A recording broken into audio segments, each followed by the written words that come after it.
Hello everyone. Today we will introduce the settings details of three controls related to members.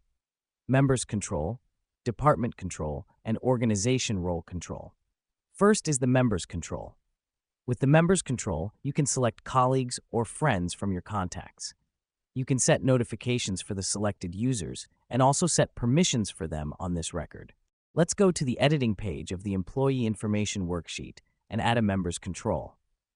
Set the field name. Set to choose one or multiple members. For the member type, choose between normal member or external user. If select normal, when selecting users, the user list will include organization members, external collaborators, and friends. If choose external portal, only external users in the current application will be shown. If you have not enabled external portal, it defaults to normal members. Here we select external portal. Let's go to Add a Member to see the list of users displayed. We can see that only external users in the application are available for selection. Organization members and friends are not shown. Next, set permissions for the selected users on this record. If a user is set as a member, meaning they have joined the record, they have viewing permissions on the record. If a user is set as the owner of the record, they have permissions to view, edit, or delete the record. However, it's important to note that being a member or record owner does not necessarily mean they can actually view or manage the record, as configuration of roles and permissions also need to be considered. When configuring the records that a role can operate on, there is an option for Joined by Users. If you are a record member, it means you have joined that record. If you are the record owner, you have also joined that record.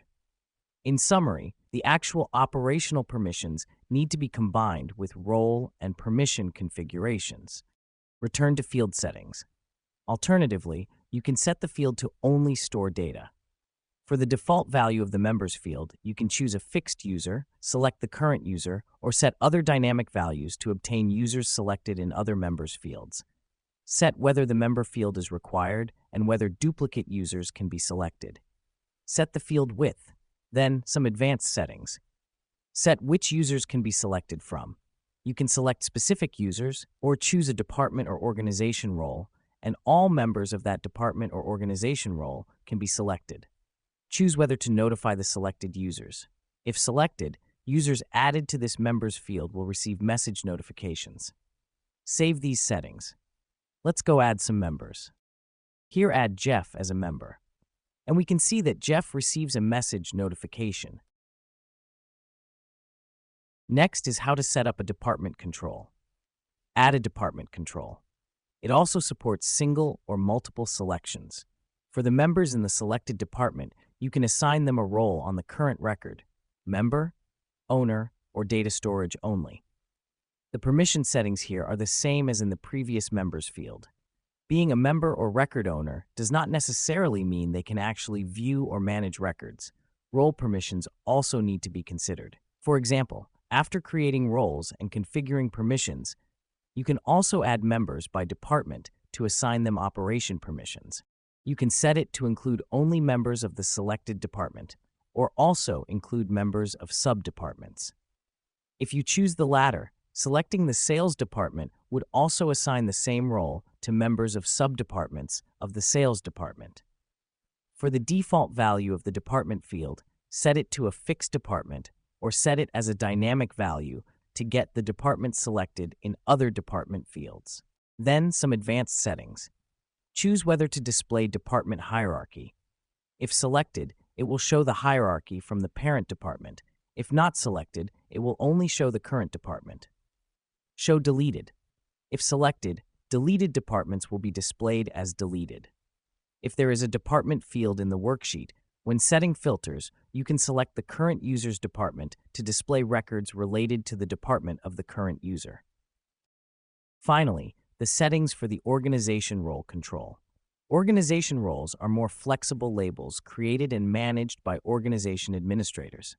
The organization role control also supports single or multiple selections. For members of the selected organization role, you can assign them a role on the current record, member, owner, or data storage only. The permission settings here are the same as in the previous members and department fields. Being a member or record owner does not necessarily mean they can actually view or manage records.